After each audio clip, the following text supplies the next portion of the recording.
Hello दोस्तों, कैसे आप लोग? बढ़िया। पिछला वीडियो देखा होगा सभी लोगों ने। उस पिछले वीडियो में हम लोगों ने क्या बात की? हम लोगों ने बात की है फैक्टर्स की, यानी अपवर्तकों की। हाँ, तो फैक्टर्स और अपवर्तकों में ये तो मैंने जो मेथड आपको बताया है ये मैनुअल मेथड है और पूरा उसका बेसिक है, बेसिक कॉन्सेप्ट आपको दे दिया। अब इस बेसिक के साथ में दूसरी बात जो आप लोगों को देखनी है, मैं थोड़ा सा इसको रिपीट कर दूँ एक बार और। दो चीज़ें आपने देखा हो ना, HCF LCM, महत्तम समापवर्तक, लघुत्तम समापवर्त्य। समापवर्त्य यानी अपवर्त्य और अपवर्तक दो चीजें होती हैं। हम लोग अपवर्तकों के बारे में डिस्कस कर रहे हैं, यानी कि फैक्टर्स के बारे में डिस्कस कर रहे हैं। तो फैक्टर्स के डिस्कशन में मल्टीपल और फैक्टर्स में फर्क क्या है, इस चीज को जान लीजिएगा कि जो फैक्टर्स हैं, फैक्टर्स जो होते हैं ये फाइनाइट होते हैं। फाइनाइट होते हैं मतलब गिनती होती है इनकी, ये गिनती के होते हैं, ये गिनती में होते हैं। लेकिन मल्टीपल्स यानी कि जो ये फैक्टर्स हैं, मैंने बताया इसके बारे में। मल्टीपल्स क्या होते हैं, इनके भी तमाम नाम भाई। इनको आप गुणज बोल सकते हो, अपवर्त्य बोल सकते हो, दो नाम मैंने यहां लिख दिया, गुणज या अपवर्त्य। मल्टीपल्स जो होते हैं ये इनफाइनाइट होते हैं। इनफाइनाइट होते हैं, इनकी गिनती नहीं होती, ये अनगिनत होते हैं।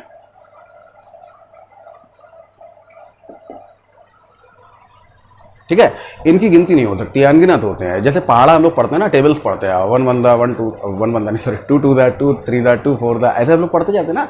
अब इसको कहाँ तक पढ़ सकते हो आप? जाए जहाँ तक पढ़ जाओ।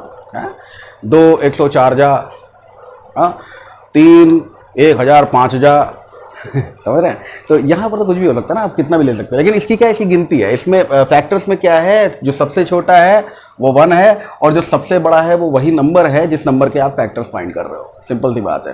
तो अगर मान लीजिए हमने जैसे 72 लिया था पिछली क्लास में, आपको याद है, हम लोग कोई और नंबर ले लें। किसी और नंबर पे अगर हम लोग बातचीत करते हैं तो किसी और नंबर पे ये नंबर हम ले रहे हैं, 120 ले लीजिए, ठीक है ना, 120। अभी 120 के बारे में अगर बात किया जाए तो इसका सबसे छोटा फैक्टर कौन सा होगा? 1 होगा, और सबसे बड़ा कौन सा होगा? 120 होगा। बीच में बहुत सारे होंगे, 1 और 120 के बीच में बहुत सारे होंगे। तो जो भी होंगे वो 1 से लेकर 120 तक, मैक्सिमम हम कह रहे हैं सारे नंबर चले जाए तो भी तो 120 नंबर ही हुए ना। हालांकि ऐसा होगा नहीं, आपको मालूम है कि ये पॉसिबल ही नहीं है। लगातार दो संख्याएं जो होती हैं वो हमेशा सहवाय संख्या यानी को प्राइम नंबर्स होते हैं। तो इस बात की पॉसिबिलिटीज तो बिल्कुल बनी नहीं रही है। लेकिन फिर भी मैं एक बात बता रहा हूँ कि गिनती तो है ना, जिस नंबर का आप मल्टीपल फाइंड कर सकते हो वो गिनती में रहेगा। ये बात मैंने आपको बता दी, फाइनाइट रहेगा। ठीक है, अब हम अगली बात कर लेते हैं कि जो हम लोगों ने पिछली क्लास में देखा, उसी क्लास में अगर जैसे मान लीजिए यहाँ पर नंबर हम लोग 120 ले रहे होते तो उस 120 के हिसाब से बेटा समझिएगा, मैं सारी बातों को प्रूवन फॉर्म में आपके सामने रख रहा हूँ। नंबर मैंने इसलिए चेंज कर दिया कि थोड़ी सी प्रैक्टिस भी हो जाएगी और हम लोग बड़े आराम से अपनी बात को समझ भी जाएंगे। कल वाला नंबर ही लेने से कोई मतलब नहीं है, आप उसमें मिला के देख लीजिएगा, मैं टैली करवा दूंगा। उसके आंसर्स तो सब लोग पिछले वीडियो में पढ़े हुए हैं, देख लीजिए, और लिंक भी दे दिया उसका डिस्क्रिप्शन में आपको। तो 120 के हिसाब से अगर आप देखोगे तो ये क्या बनेगा, आप देखिए 120 के हिसाब से जो मैनुअल तरीका बताया था वो क्या था, 1 ले लो तो 120 ले लो, 2 ले लिया तो 60 ले लिया, 3 लिया तो 40 ले लिया, 4 तो 30 ले लीजिए। थोड़ा भाई करीब करीब लिखना पड़ेगा, तो मेरा व्हाइट बोर्ड छोटा है, बहुत दूर दूर लिख रहा हूँ। हाँ, 5 ले लीजिए तो 24 हो गया, 6 ले लीजिए 20 हो गया, 7 से जाएगा नहीं, 8 से जा रहा है 15 हो गया, 15 × 120 है ना, 8 से लिया तो 15। अब उसके बाद में 9 से जाता नहीं है, 10 से जा रहा है, कितनी बार? 12 बार। 11 से जाता नहीं है, 12 यहाँ दिया हुआ है। तो टोटल अगर आपसे पूछा जाए कि इसमें अभाज्य गुणनखंडों की संख्या कितनी है, तो आप देख सकते हो, पेयर गिन लो, 1 2 3 4 5 6 7 8, 8 दूनी 16। यानी इसमें प्राइम फैक्टर्स कितने हैं, सॉरी नंबर ऑफ फैक्टर्स कितने हैं? 16, 16। गुणनखंडों की संख्या 16, और कितने जोड़े गुणनखंड हैं? तो अगर 16 संख्या है तो 8 जोड़े होंगे। सिंपल सी बात है, जो मैंने पिछले वीडियो में बता रखा है आपको।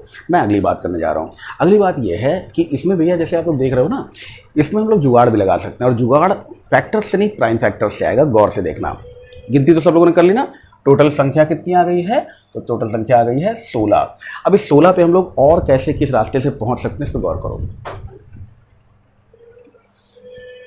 ऐसे रैंडम हमने 120 लिख दिया था, तो अब उसी पे हम लोग डिस्कशन कर लेते हैं ना। तो जैसे 120 यहाँ पे लिखा हुआ है, तो इस 120 के हिसाब से आप देखो पूरा 16 आ गया। अब इस पे अगर आप लोग गौर करो 120 के हिसाब से, तो मेरे को एक चीज़ समझ में आ रही है, जो वो ये है कि हम इसमें 120 को अभाज्य गुणित कर लें, प्राइम फैक्टराइज कर लें। सभी लोग जानते हैं इस प्रक्रिया को। तो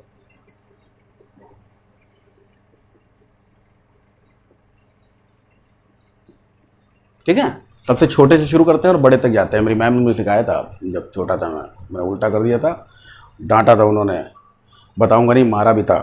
हाँ, तो यहाँ पे ये क्या है कि इस तरह से जब हम इसको प्राइम फैक्टराइज कर रहे हैं, तो 120 को क्या लिख सकते हो आप, सभी लोग देख लो। 120 को आप लिख सकते हो 2 इंटू 2 इंटू 2, 3 बार 2 का मल्टीप्लाई हो रहा है, पावर 3 लगा दो। 3 एक ही बार है और 5 एक ही बार है, ये लिख सकते हो ना। अब इतना सब कुछ लिखा पढ़ी करना है तो काफ़ी ढूंढना पड़ता है, इसमें टाइम लगता है, हमको सारी संख्याएं पता होनी चाहिए, इसकी ज़रूरत नहीं है। अब देखो इस चीज़ को एक बार फिर से, कि यहाँ पे हमने लिखा 2 का क्यूब, ये 3 है और ये 5 है। इस हिसाब से अगर आप लोग इसको कैलकुलेट करो तो क्या कर सकते हो, मेरे ख्याल से आप ये कर सकते हो कि जो भी पावर लगी हुई है उसमें +1 करके मल्टीप्लाई करते चले जाएंगे। जैसे पावर यहाँ कितनी है, 3 + 1 मल्टीप्लाइड बाई पावर कितनी है, 1 + 1, और पावर कितनी है, 1 + 1, पावर +1 करते चले जाएगा। तो आपको मिलेगा 3, 2 और 4, 2 और 2, तो 4 दूनी 8 दूनी 16, ये आपका आंसर है। क्लियर।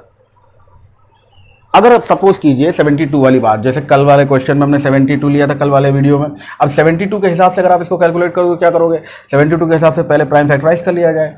कर लीजिए भाई, 2 से 36 बार, 18 बार, 9 बार, और ये ठीक। यानी कि अगर 72 को लेकर चलेंगे तो क्या करेंगे आप, 72 है तो इसको पावर्स के रूप में आप क्या लिखोगे, 2⁻³ और 3⁻²। फिर क्या करना है, पावर +1 इंटू पावर +1। कितना हो गया भाई, 3 और 1 4, 2 और 1 3, 4 3 12। अब आप लोग चेक कर लेना कि कल वो उनकी संख्या 12 ही थी या कुछ और थी। तो इस तरह से हम लोग क्या कर सकते हैं, पावर +1 करके अपना आंसर जस्टिफाई कर सकते हैं। ठीक है, पावर +1 करते चले जाएगा। यहाँ कितना है, यहाँ 16 है। तो चलिए अब इस पर और गौर करिए।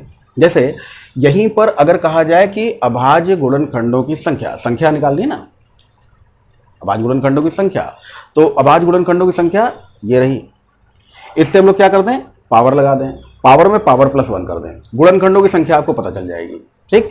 अब कहा गया कि विषम गुणनखंडों की संख्या कितनी है, सम गुणनखंडों की संख्या कितनी है। तो भाई विषम की संख्या कितनी, देखिए अब ये सब विषम गुणनखंड है ना, ऑड। अगर ऑड में देखा जाए, अब इसको हटा देता हूँ भैया, आप लोग 72 पे खुद ही जो मैं तरीका बता रहा हूँ उसको 72 पे अप्लाई करके खुद ही देखिएगा, बार बार नहीं करूंगा, इसमें टाइम वेस्ट होगा। तो यहाँ पे हम लोग 120 को टारगेट कर रहे हैं, 120 ही लेके चलते हैं। तो ऑड कितने हैं ये गौर कर लीजिएगा। ऑड में हमको संख्या मिली है 1, then 3, then 5, और उसके बाद देखिए 15, और इसके बाद कोई नहीं। तो कितने हो गए, 1 2 3 4। ऑड फैक्टर्स अगर 4 हैं तो जाहिर सी बात है जो इवन होंगे उन इवन फैक्टर्स का नंबर ऑफ इवन फैक्टर्स कितने होंगे भाई, टोटल है 16, जिसमें से ऑड है 4, तो इवन कितने हो गए, 12। ठीक है। और एक चीज, 120 कोई प्राइम परफेक्ट स्क्वायर नंबर नहीं है, दैट्स वाई वो even factors, number of factors even मिले हैं उसके। तो यहाँ पे देखिए ऑड कितने हैं 4, इवन कितने हैं 12। समझ में आ गया होगा। अब इनकी गिनती हमने ऐसे लिखे बिना यहाँ पर निकाल ली थी, सभी लोगों ने देखा ना, ऐसे लिखे बिना हमने इनकी गिनती निकाली। और इसका मतलब क्या हुआ, इसका मतलब ये हुआ कि हम अगर करना चाहेंगे ना इसको, इसकी गिनती बिना लिखे, अगर एक्सक्यूज मी भाई, हाँ, इसकी गिनती अगर हम लोग बिना लिखे निकालना चाहेंगे तो उसके लिए भी बहुत सारे तरीके हैं। बहुत सारे मतलब कोई एक तरीका ले लेते हैं बढ़िया सा, जो हमारे लिए सबसे ज़्यादा अच्छा हो। उस अच्छे तरीके को अगर बात करें हम, तो हम इसमें क्या ले सकते हैं, देखिएगा, हम इसमें ये ले सकते हैं कि जैसे ऑड नंबर्स का फैक्टर निकालना है, तो 2 से आप किसी भी संख्या को मल्टीप्लाई करोगे तो वो अपने आप इवन हो जाता है। 2 से आप किसी संख्या को जैसे ही मल्टीप्लाई करते हो संख्या इवन नंबर हो जाती है ना भाई, यही तो है। तो अब आप ये 2 वाला सिस्टम ही खत्म कर दीजिएगा, बाकी पावर +1 कर दीजिए, पावर +1 कर दीजिए। यानी यहां पर अगर आप देखेंगे ना, तो ये तो आपने निकाले नंबर ऑफ फैक्टर्स, ये टोटल नंबर ऑफ फैक्टर्स निकाल दिया आपने। अगर यहीं पर बात की जाए ऑड फैक्टर्स की बात की जाएगी, तो ऑड फैक्टर्स में आप लोगों को क्या करना है, ऑड फैक्टर्स में कुछ नहीं करना है, इवन वाला खा जाइए, इवन वाला हटा दीजिए। इवन वाला अगर आपने नहीं देखा तो अब क्या है, ये 1 + 1, ये 1 +1, यानी अगर आपने 2 वाला हटा दिया है तो 3, 5, 7, 11 यही सब बचेंगे ना, ऑड ही बचेंगे। तो इवन अगर होगा तो वो 2 में आ जाएगा, बाकी सब ऑड। तो उन पे जो पावर लगी पावर +1 कर दिएगा, आपको आपका आंसर मिल जाएगा। ठीक है, इवन वाले की बात कर लेते हैं। इवन वाले की अगर आप बात करोगे तो इवन वाले में क्या होगा, देखो इवन वाले की अगर बात करेंगे तो इवन वाले में आप यही जान गए हैं कि ये टोटल 16 थे, और 4 हैं तो इवन 12 हैं। लेकिन अगर ऐसे निकालना क्या करना है, जो पावर +1 आप कर रहे हो ना इवन वाले में, पावर +1, तो इवन वाले में +1 मत कीजिएगा, बाकी सब वैसे ही है।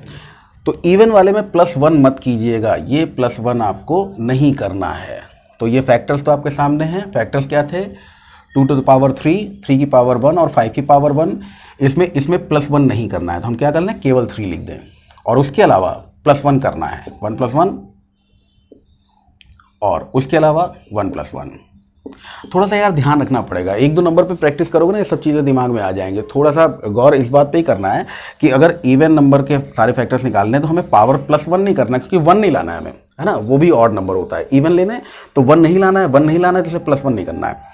अब यहाँ पे गौर कर लो कितना हुआ, 3 × 2 × 2, तो 3 दूनी 6 दूनी 12, ये अब आपका आंसर आ रहा है।